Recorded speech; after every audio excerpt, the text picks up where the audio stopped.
Calgary seniors scammed out of hundreds of thousands. There's a special place for these individuals that prey on our vulnerable population, I'll tell you that. And police say there could be more victims of fraud. Plus, forging a new trail network in Canmore. It's a destination for people all over Canada and all over the world to use. How you could help shape the popular mountain pathways. And a Christmas takeover in every room of the house. Every year I try to do more and more and more because this is my passion. We'll tell you how long it takes this local couple to set it all up. CTV Calgary, local breaking news with Jordan Cannigan. Good evening and thank you for joining us. Police have arrested a man from southern Ontario after he allegedly defrauded 18 Calgary seniors out of almost $190,000. Tim Brooke is at the Nose Hill District Police Station with more. Tim, police say these crimes were very well organized. Jordan, they're calling the entire thing a series of very sophisticated scams.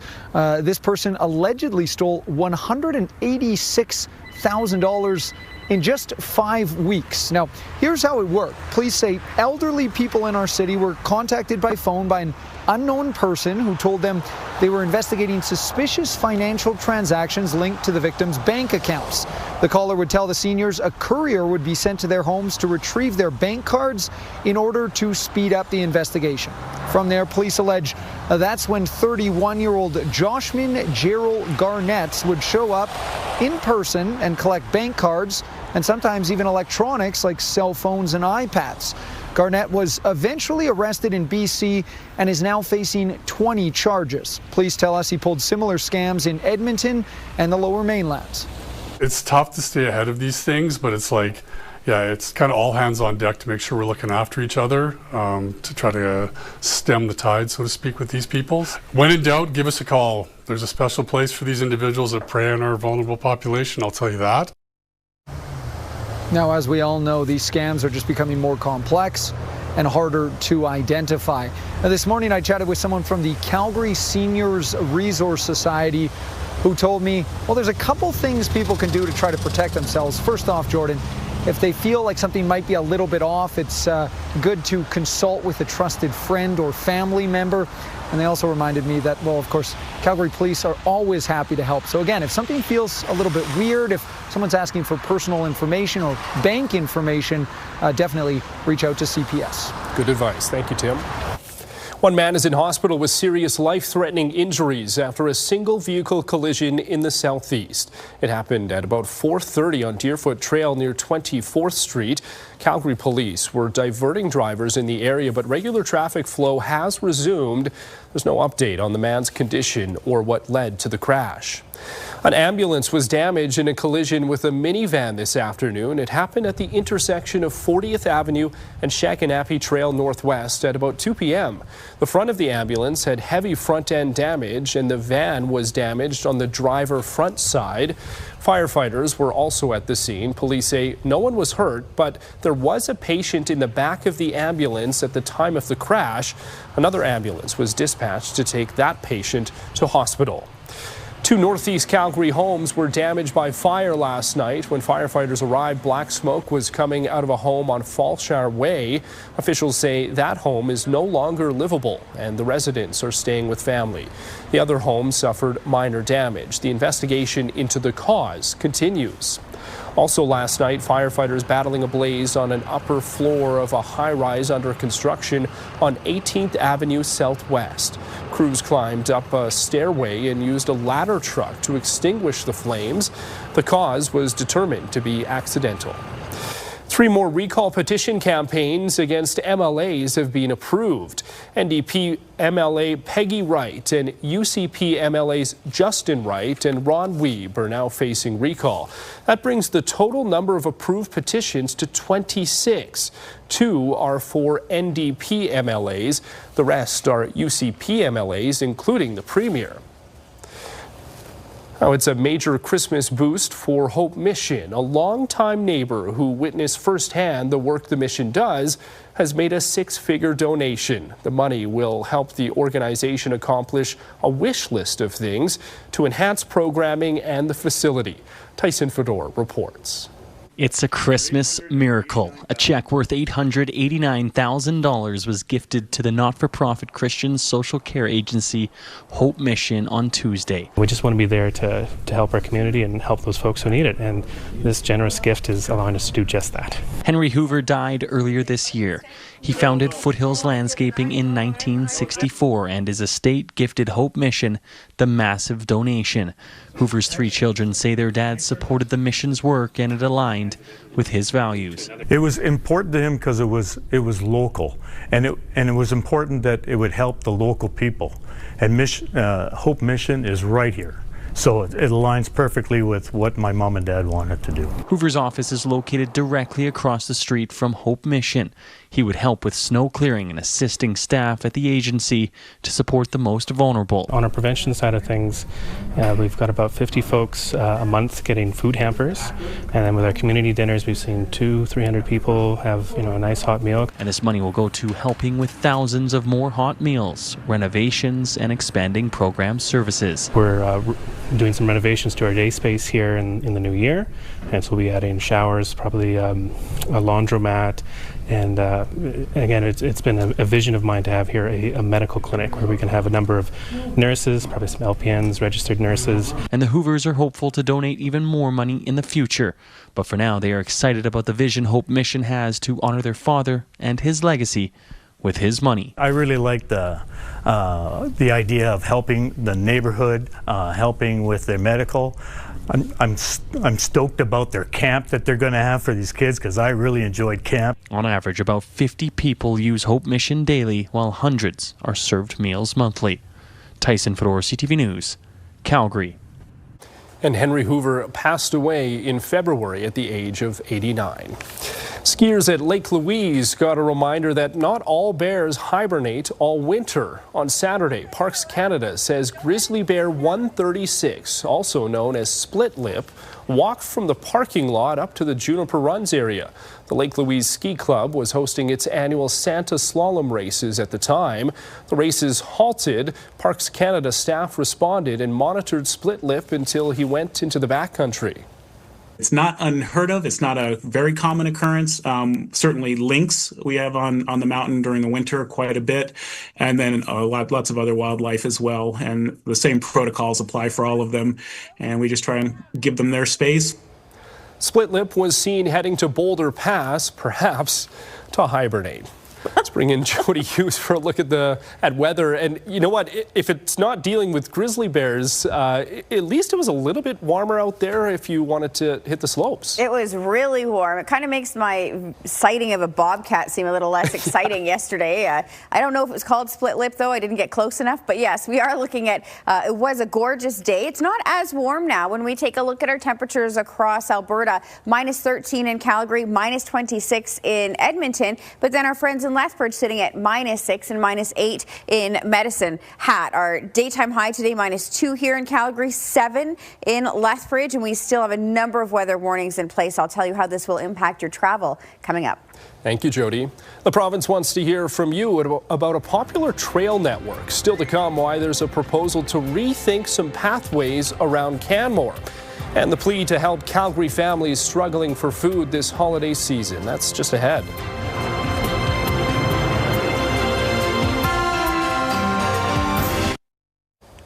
You can now have your say on the future of a popular trail network around Canmore. The Alberta government is asking for public feedback on a draft plan that could change how and where people use the trail network. Mason Despetit explains. Calgarian Cody Vanderkoy is strapping on his skis in Canmore for the 4th day in a row. For him, it's the scenic views that keep him coming back. You got the beautiful trees that you can ski through, and then when you need to take a break, you have a look up and you see the mountains in the background. It's absolutely spectacular. It's avid trail users like Vanderkoy the province is looking to hear from. After releasing its draft Canmore Area Trail Master Plan late last month, a survey's now open for trail users to give suggestions.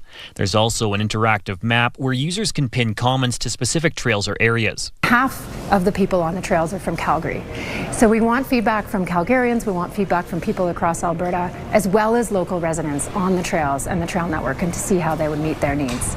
The new trail plan aims to better balance human activities with local wildlife. It pitches bundling trails together to make a better serving network, while also decommissioning several hundred kilometers of unofficial trails to give animals human-free corridors. So you're providing more experiences, but concentrating human use. So you can allow for trail-free areas in the wildlife corridors and improving wildlife habitat. One of the key experiences outlined in the plan is a range of new enduro and mountain biking trails, something that came up during public engagement before the draft was created. I'd say we're really happy with the amount of feedback they've taken and really finding a balanced approach for both wildlife and recreationalists, and the opportunity for this plan to be successful, I think, is high. The province's survey on the plan has been extended to January 21st, giving users like Vanderkooy plenty of time left to give his thoughts. Having that network, especially in Canmore and Banff, it's a destination for people all over Canada and all over the world to use. With final feedback coming in, a proposed implementation timeline and funding announcement have yet to be released. Mason DePetti, CTV News, Canmore. This is CTV News, Calgary. All right, Jody, we had a little bit of a reprieve from that chilly weather we've been experiencing the last few days. Is it going to last, though? No. It's already over. We're already done. I hope you enjoyed it. Yeah. We are in for some more cold weather. Road conditions within Calgary, though, they're not bad. I wanted to point this out because tomorrow we'll start to see deteriorating road conditions, not just here in the city of Calgary, but certainly north of our city and into the higher mountain range passes. You're going to see some really treacherous driving conditions throughout. Our temperature right now, minus 13. It's mostly cloudy. We have a very mild wind, and we did achieve a temperature of minus 2 for today. Tomorrow's daytime high will be about minus 18. So we're looking at a 16-degree difference, and it's already minus 13 right now, minus 6 in Lethbridge, minus 8 in Medicine Hat, minus 28 in Fort McMurray, and we still have a number of cold warnings. These are yellow level warnings for that cold. We have yellow level snowfall warnings and then some special weather statements as well in through central Alberta in anticipation, this area south of the cold, in anticipation of the system that's about to move in. And in the north, it's because of that cold air that's complicating that moisture that we're going to see in through central Alberta. But not anything to worry about right now in terms of that moisture. Where we could run into trouble is where it has been so warm. We may end up with some freezing rain around the Lethbridge region overnight. And of course, that's not great for driving. But then after that, what we're going to see is that transition to snow as that cold air associated with the polar vortex starts to dominate across the west. We'll have heavier bands of precipitation, snowfall in this case, initially around Calgary, but then we'll see it really into the central region, also into those mountain passes and areas west of us throughout tomorrow. So Christmas Eve, not great travel conditions on the ground for Santa. I'm sure it's just fine. He has that extra light. But the rest of us, we're looking at what could be some very dangerous driving conditions for Christmas Eve. And around the region, we'll see temperatures of about minus 3 in Lake Louise for tomorrow and minus 13 in Lethbridge, minus 12 in Medicine Hat. Around Calgary, around minus 16 to minus 18. And then we'll see those temperatures improve for Christmas Day before dropping down quite a bit. And another big swing at the end of this week on Saturday to Sunday, we're looking at another 18-degree difference in temperatures, and then all the way up into plus 6, plus 5 for early next week. We will see some snow though tomorrow, but 1 to 3 centimeters, and then seeing those overnight values. Not a huge difference between the daytime highs and the lows, but certainly colder than what we would like for this time of year. Thank you, Jody. It's time to look through your pantry to see if you have any non-perishable items to support struggling families. The Love with Humanity Association has 16 community outdoor food bank locations, and with people able to take food from them at any time, they are hoping you can help ensure they are full. They're asking for canned items, pasta, granola bars, and peanut butter. This is a time to have help out our community, give back to the community, and at least our struggling families can make joyful Christmas, and it is easy for them to put the food on their table. To find a location to donate near you, you can visit lovewithhumanity.com. The Veterans Association Food Bank will benefit from your food, personal hygiene items, and cash donations. It's there to help veterans facing financial or housing hardships or struggling with addiction or mental health issues. Police spent the afternoon cramming cruisers with help from Calgarians. A constable who was part of the fundraiser today says they are always happy to help out. Our veterans are in need, and we want to stand together as a community and, build those bridges and help people out. It's been really good. It's been very busy so far. People are very generous. The association has a 24/7 Veterans Crisis Line at 1-833-422-8387. Well, a Calgary area couple loves Christmas a lot. Still to come, you'll see how they transform their home into a Christmas paradise. And are you missing this bunny? The orphan has been on some amazing mountain adventures.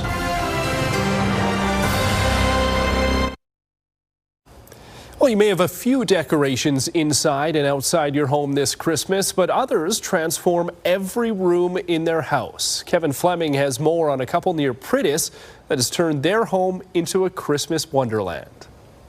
She grew up in Colombia and moved to Canada 10 years ago. That's when Rosia Prieto married her husband, Rob Jaycock.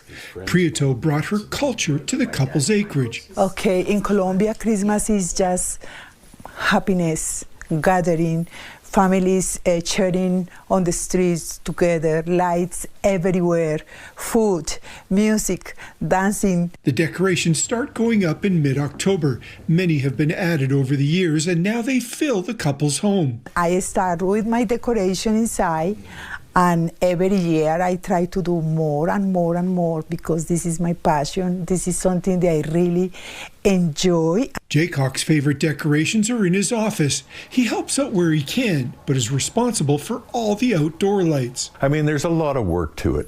There's no doubt. The amount that my wife Rocio does inside is so much more than the stuff that I have to do outside with the lights. The couple host parties every year for family, friends, neighbors, and work colleagues, but also their children. I really, really, really love to see kids running on the house, playing, enjoying. It's something fantastic. Prieto purchases decorations throughout the year and buys what she likes, but she also makes many of them, and her favorites are elves, and they're everywhere. Karen Swartz-Beals lives close by and spends a lot of time here over the holidays. I know with Rocio, she throws her doors open to the neighborhood, to friends, and people love that. She's such a giver. And when you come in, you just feel that love, and you can't but be happy when you leave. Kevin Fleming, CTV News, near Pritis.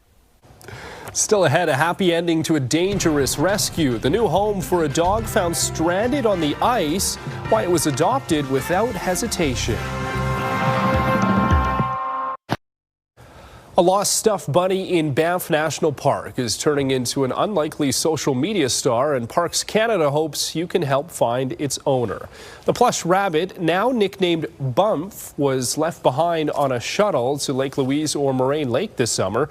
Rather than sitting in a lost and found bin, staff took the toy on some national park adventures. Bump has been featured a life jacket while paddling, hiking through the Burgess Shale, and posing in a 1920s style bathing suit at Radium Hot Springs. Parks Canada says the campaign has generated more than 800,000 views, but no one has come forward. Bump has been able to take part in some key visitor offers and modeling really good visitor behavior to lead by example, and the public has been loving it. The comments on our social media posts have been really positive. People have been calling for a children's book and even a calendar, and we're just hoping to use social media to be able to get Bump home at the end of the day. Until Bump is claimed, Parks Canada says more adventures are coming. Let's bring in Jody and Glenn for what's trending. I love Bump. By the way, we just talked about Bump. Life, right? Yes. Yeah. That's the best story ever. That is a fantastic story. Well, we might as well stick with the animal theme. The recent cold snap might have kept a lot of us inside. We got to use up some of that energy somehow. The same can be said for animals. Let's take a look.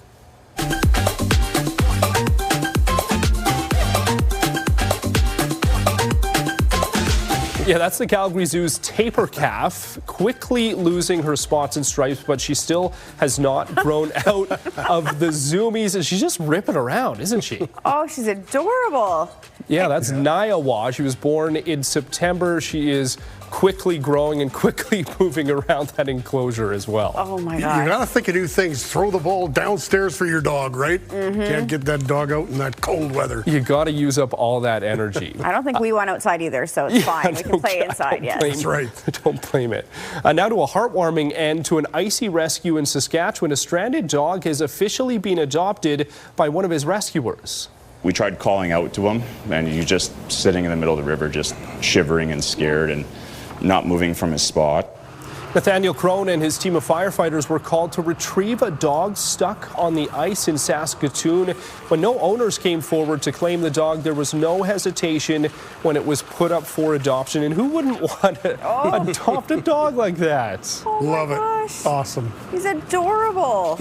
Absolutely adorable. And they named the animal Striker after the boat used to rescue him. Love this. Live his best life. Thanks so much, guys. The Alberta government's fall session wrapped up with some landmark legislation, heated battles with teachers, unions, and LGBTQ activists. And the one thing Danielle Smith has been wanting for years, movement from Ottawa on a new pipeline. Our senior anchor, Tara Nelson, sat down with the Premier to chat about the year that was. Here's part one of that conversation.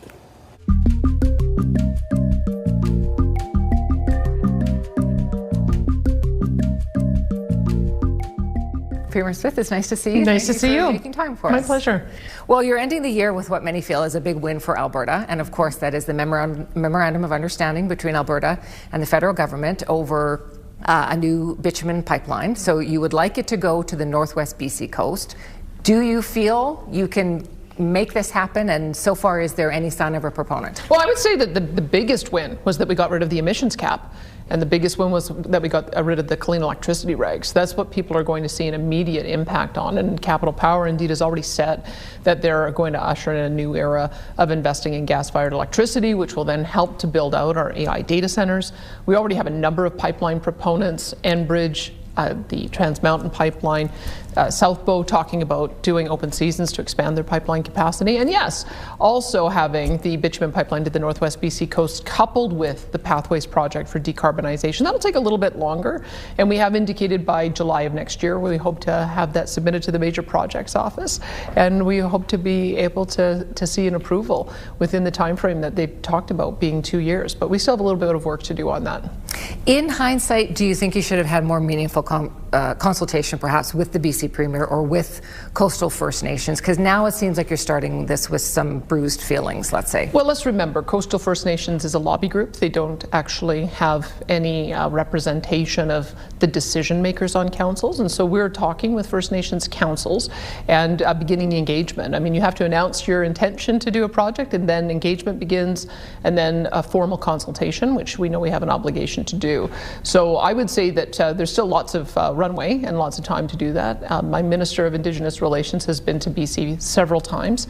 I'll begin the trilateral discussions with David Eby and with Mark Carney in the new year, because there's many things that the Premier and I have to work on together. It's not just a new route for a bitumen pipeline, it's also expanding LNG, it's expanding ammonia to the Prince Rupert Port, it's the support for the transmission lines and increased power production, which will help him in his Golden Triangle that he wants to do 6 mining operations, the expansion of Trans Mountain Pipeline. So all of those conversations were indicated in the MOU, and they'll begin in earnest in the new year. When you signed the MOU, you called it a new starting point for nation building and forging a new relationship between Alberta and the federal government. And I think a lot of Albertans would agree with that, but I'm not sure that some of your most ardent supporters would agree with that. UCP members booed that notion at your AGM, and UCP President Rob Smith told CTV Calgary that more than half of the members of the UCP support an independent Alberta. So is the UCP now a separatist party? Well, no. I would say that most of our members likely support what I do, which is a sovereign Alberta within a united Canada. But let's be frank, the separatist sentiment probably rose as high as 37% after the election because of the frustration that Albertans have had with how they've been treated for the past 10 years. years. And I think it's my job to demonstrate that Canada can work again. But there's some proving that needs to be done by Canada. And that's why I'll be asking for the Prime Minister to live up to his commitments. I intend to live up to our commitments. And slowly but surely, I think as the MOU gets implemented, as projects get announced, I think that will build confidence again. So do you think you can keep the United Conservative Party united? It all very much depends on the Liberal Party and Mark Carney. I think we've started in a good way. I think that he's demonstrated far more interest in accommodating the serious concerns that Albertans have than his predecessor. But it's going to be action, not talk. I think we've heard a lot of talk for a lot of years. We've had a lot of damage done to our economy in the last 10 years, and we've got some work to do. But I'm prepared to do that work. More than 400,000 Albertans signed a petition saying that they want Alberta to remain in Canada. That's an enormous response. Most polling shows that even those who have grievances with Ottawa want Alberta to remain in Canada. You yourself have said you want Alberta to remain in Canada. Did you sign the petition? No, I didn't want to vote because remember, when you put a question like that to the people, they can always say no. And there's serious consequences of no. I think that perhaps the Forever Canada people in their earnest didn't realize what they were doing. My goal was to try to prevent a vote or try to convince people a vote was unnecessary.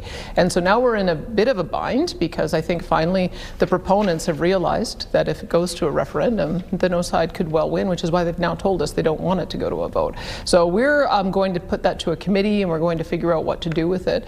And I am hopeful that over the coming months and weeks that once again we'll be able to prove out that the changes that we're making at the federal level with the relationship with Canada are going to work and to gain that confidence.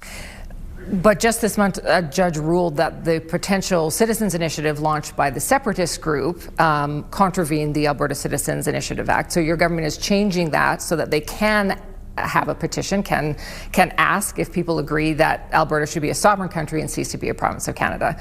So the criticism now is that you have interfered mid-ruling in these judicial proceedings just so that a separatist group can get its petition going. You're making it easier for them. Well, I think the Forever Canada people made it easy for the separatists. And I think that if the separatists do want to get their own petition and demonstrate that there's support, they should do the work themselves. So that's one part of it. The other part is the citizens-initiated referenda is meant to be permissive. It's not meant to have gatekeepers. It's not meant to have a justice minister be a gatekeeper or a chief electoral officer be a gatekeeper or a court be a gatekeeper. It is the job of government when the will of the people is expressed through a referendum and it is passed. It's the job of us to make sure it's implemented in a constitutional way. What we were unhappy with is seeing that there were barriers being put up to citizens being able to express that. And so now those barriers are removed, and I guess we'll see whether they're able to get the same number of signatures. Could we see both of these questions be put to a referendum? Potentially. Now, former Deputy Premier Thomas Lukaszuk would like his pro-Canada question to be asked in the legislature, allow MLAs to vote, and put the issue to bed once and for all. While teachers battled it out for a better contract this year, the province used the Notwithstanding clause to end the strike. Coming up, the Premier reflects on that issue.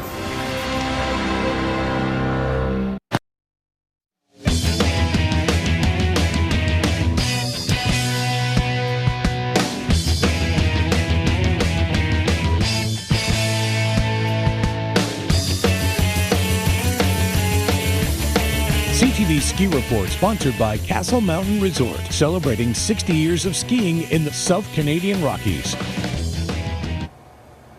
Well, here's a look outside with our Skywatch weather camera, and we have good visibility right now, which is not something that we will hold on to over the next 24 hours. We are looking at temperatures remaining quite cold. We had a beautiful daytime high today here in Calgary of -2. Our 24-hour forecast brought to you by Action Furnace, fixed rate or it's free. We're anticipating temperatures in the mid-teens right through until the early morning, and then the high teens by the time we get into the afternoon tomorrow, with that wind chill value making it feel closer to -30 at times. But I mentioned we had -2 for a daytime high. That is not the story for everybody. -24 was the daytime high in Fort McMurray, -26 in Grand Prairie. When we look at those temperatures currently, we are starting to cool down. They're sort of staying where they were, but there's a reason why there is that yellow level cold warning in place, because they have those temperatures and wind chill values that are dangerously cold. We're looking at this impacting the northernmost regions with that polar vortex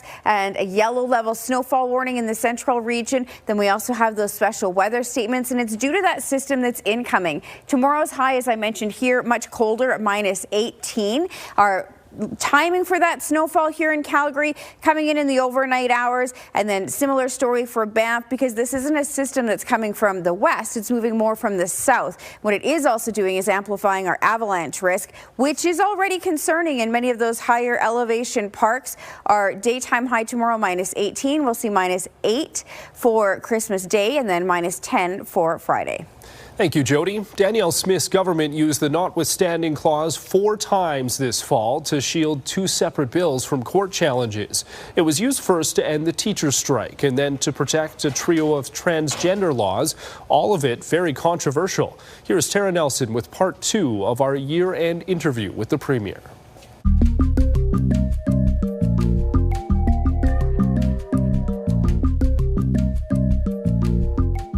As we tape this today, 21 MLAs, 20 of them UCP, including yourself, are facing citizen-led petitions. This has never happened in Alberta before, this sort of groundswell of anger. Are you concerned about the upset out there about some of the decisions that your government has made? I think it's unfortunate because I believe it's an abusive process. I stand by every one of our MLAs. I think they're doing incredible work. I think we've got the support of the majority of Albertans on the agenda that we were elected to do, and I think the time to fight out these kind of policy differences are during a general election, which is scheduled for October of 2027. So I'll watch and see. It is a pretty big protest movement, though. Does it concern you? It's 21 people who've paid $500 and written a paragraph and gotten a CFO so far. So I guess we'll see what the petition campaign looks like. Now, many of these petitions are linked to your government's use of the Notwithstanding clause. So 4 times it has been used this fall. You've always described yourself as a libertarian. Yeah. I think you still describe yourself that way, but you're imposing this government ideology on other Albertans and then removing their right to challenge it. So how do you reconcile those two things? Well, I guess the common denominator is we'll do whatever it takes to protect kids. And when kids are facing gender confusion, they deserve to have time to figure out what their pathway is going to be and make their own choices if they're going to make medical decisions regarding their body that might affect their fertility. They can only do that when they're of age to do so, and we put lots of limitations on the choices of kids. We don't let them drink or smoke or do drugs or sign contracts or drive, and so it's very reasonable that if somebody is going to make a decision that ends their fertility, that they're old enough to understand what that means. And so that's why we said 15 years of age and younger is too young, but you can start the process when you're 16. What do you say to the doctors who say we are more equipped to make these decisions, and to parents who say these are our kids, we're also equipped to make decisions for our own children? There is another group of doctors that take a watchful waiting approach. Let a child get through the emotions that they have as they're going through puberty, and then once they're of an age to figure out what their pathway would be, then they can start that pathway, and that's what we're supporting. Critics of the Notwithstanding clause, the usage of the Notwithstanding clause, say they call it an anti-democracy sledgehammer. Well, it's the opposite of that. Democracy is decisions being made by elected representatives. And we have the ability in a system of parliamentary supremacy where we can pass a law, revise a law, repeal a law, and that is what we are elected to do. We have a difference of opinion with the court on these pretty foundational issues. But their difference of opinion is that this is trampling on judicial independence and that it shouldn't be used proactively while they're midstream on a case. Well, I guess I would disagree. We have demonstrated that we saw that they were putting an injunction against one of our foundational pieces of legislation in the case of protecting children from making premature medical decisions. We anticipated they would likely do the same for others, and it takes years for some of these things to wend their way all the way up to the Supreme Court. So when we made the judgment of what kind of harm might be caused to children in the meantime, we felt like this was the right path to take. Let me ask you just about some healthcare changes that are coming. So different options in the province. Those who are willing to pay for procedures will obviously get some procedures faster. They already do. But what assurances can you give to Albertans when there's not a lot of detail in this plan yet, that those who can't afford to pay for procedures won't get even slower treatment? What we have found is that the more money we give to the traditional public hospital system, it's not resulting in improved performance. We gave $3.5 billion more to AHS, and we're doing the same number of surgeries today, finally, that we were pre-COVID. Meanwhile, when we started paying charter surgical facilities based on the number of surgeries they did, it's gone up 50%, went up from 40,000 to 65,000. So we're moving to an activity-based funding model where we pay the facility for the surgeries that they perform. We hope that that is one way that it will increase the number of surgeries. We're also paying for an additional 50,000 over the next 3 years to clear that backlog. And then dual practice should be seen in that light, is that we're doing all of this investment in the public health system, but then we're also creating another avenue so that doctors and surgeons who are only given a limited number of days in the hospital environment, some of them are only given 1 or 2 days a month, now they'll have the ability to take on additional patients, and we'll be requiring them to do at least as many surgeries as they are right now for the public system as they take on those private patients. Doctors have expressed some concern about the plan, and they said that they haven't been consulted. Will you meaningfully consult with the AMA, with the CMA, and how soon? Well, you know, some doctors have expressed concern, and some doctors have expressed enthusiasm. I've been watching the opinion pieces, and I guess that those who don't want to do private practice won't, and those who do want to do private practice will. Looking ahead to 2026, the price of oil is sitting around 58. Yep. The projection was more like 68. So what should Albertans expect going into 2026? Well, I have told Albertans very frankly that we need $74 oil to balance our budget. That's what we have done. Albertans consistently want to have a low tax environment, and we've delivered on that. But what that means is that when oil prices are off by $10 or $15 or $20, it means it blows a big hole in our budget. That's why we're being very frank about the deficits we're likely to run this year. We hope that we can find a pathway to balance, but it's also the reason why we have to have more pipelines built. If we had built all 3 of the major pipelines that were set to go, Northern Gateway, Keystone XL, Energy East, we would be having 2.5 million barrels more of pipeline capacity and production than we do right now, which would be generating $50 billion a year in annual revenue. That's why we have put a singular focus on solving that problem, getting the investment climate back so that we can start rebuilding again. And it takes a little bit of time to do that. We're hoping to see some new additional production within the next couple of years. But as long as the prices stay low, it is going to be a lot of pressure on our budget for sure. Premier Swift, we thank you for your time. Thanks for sitting down with us. Yeah, good to see you. And 2 advocacy groups challenging Alberta's law affecting transgender people aren't giving up a court challenge just yet. Yale and Skipping Stone hope to argue this is a criminal law issue because doctors who do not comply could face fines or even imprisonment. Well, it was an up day on the markets. The Canadian dollar rose above 73 cents. West Texas Intermediate is up to 58.38. Western Canadian Select is up over $1 to 44.66, and the TSX gained another 58 points for another record close, ending the day at 32,058. A Calgary Christmas tree seller is giving back. Spruce It Up Garden Centre at McLeod Trail and 210th Avenue Southwest has given away about 100 trees so far and has about 100 left. Spruce It Up has done this in the past. Now it is doing it again to help those who may not be able to afford a tree. The spirit of Christmas really hits you hard when you see a kid that's happy just to get a tree. Never mind what's underneath it. Like, some of these kids never even have a tree. And then that really tugs at you. So you remember those things. So when you're part of the community, you find opportunities like this where you can do that for somebody. Now, the centre is open from 9 a.m. till 2 p.m. tomorrow. Round 2 of this season's Battle of Alberta is about to begin. Coming up, Glenn, is a preview of the Flames game against the Oilers.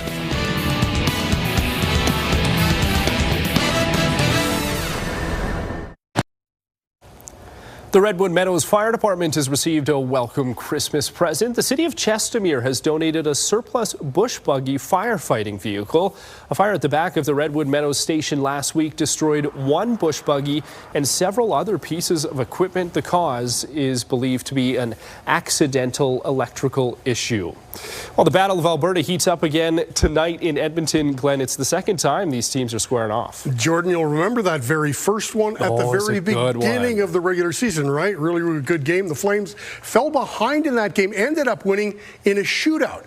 Both teams have played much better of late. The ice, the corner, on a break it in, shoot, scores! The Calgary Flames are 9-3-1 in their last 13 games, and with 34 points, they find themselves back in the playoff conversation. They're just 5 points out of the wild card spot in the West, and they'd love to go into the Christmas break on a winning note. Yeah, it's a big game for us right before Christmas break here, and we got to come out and play a good hard road game. It's like you said, it's the Battle of Alberta, and that I think gets everyone up a little bit extra, so I think it'll be exciting for us tonight. Zary launches one toward the Oiler net. Skinner misplanted and had it poked in. The Flames took the first Battle of Alberta on October 8th. They had to come back from a 3-0 deficit and beat the Oilers 4-3 in a shootout. Flames forward Joel Farabee says it's fun to play in these games. You know, it feels a lot like Philly and Pittsburgh when I was playing out east, so same kind of vibe, and you know, we embrace the challenge. We love coming here, and you know, I thought the first game of the season, it was you know, awesome energy, so you know, expect the same tonight. As bad as October was for the Flames, November and December have been pretty good. Head coach Ryan Huska says his team has got back to the formula of outworking teams. Our players have an understanding of how we have to play to be successful, and that's part of who we are. So, you know, the one thing I would say, when your top players are willing and committed to playing that way, it makes it easier for everybody else to follow. So it's just part of who we are. As for the Oilers, they've also found their stride. The Oilers are 7-2-1 in their last 10 games. These two teams will get to know each other very well in a short period of time. They play another Battle of Alberta on December 27th in Calgary. The game before break, I don't really have much opinion, but I do know the game after the break, you know, usually a little sloppy and usually takes a little bit going to get everything in line. And definitely saw that last year. Hopefully we can have better starts than after our breaks, but you know, I think there's too many variables. A puck drop for tonight's game up at Edmonton in just a few minutes' time. Let's hope it's as good as the first one. Absolutely. Go, Flames, go. Jody, hopefully people enjoyed this little warm-up and hopefully got some running around done, because it's not going to be pretty. It will not be. Everywhere I went outside today, I heard people saying, oh my gosh, it's so nice. I think they weren't watching us yesterday because we knew it was going to be warmer today. But we still have those weather alerts in place throughout central and northern Alberta especially. And then some poor driving conditions anticipated to the west as we have another system moving in overnight. We're looking at the bulk of precipitation sitting in through BC and central Alberta, but it will compromise road conditions throughout. Our daytime high today was -2, tomorrow -18, and -8 for Thursday. Your weather window brought to you by Lux Windows and Doors, crafting quality windows and doors for your style, budget, and Alberta's climate. Little palate cleanser for you before we get some more snow in Calgary. We could use it. Thanks so much, Jody, and thank you for watching. Have a great night. Bye.